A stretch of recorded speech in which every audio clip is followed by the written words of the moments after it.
Sinabi ni dating Senadora Leila de Lima na sa una pa lamang ay wala na siyang pagdududa na mapapawalang bisa ang lahat ng kaso na isinampa laban sa kanya ng panahon ng dating Administrasyong Duterte na ayon sa dating mambabatas na fabricated o gawa-gawa lamang.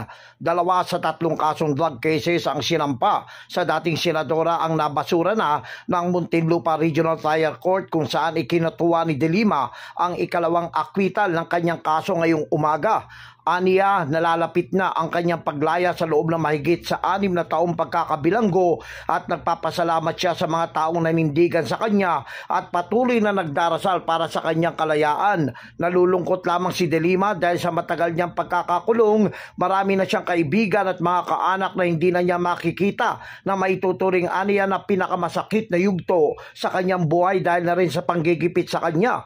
Itinuturing naman ni de Lima na pagsubok ang lahat ng nangyari sa kanya na nakakaya niya dahil sa tatag ng pananampalataya sa Panginoon. Sa huli, sinabi ni de Lima na nananaig ngayong araw ang katarungan gaano mang sinubukan durugin at patahimikin na mga lumapastangan sa bayan at tuloy ang laban. Ako, si Jojo Sikat, walang inaatas ang balita.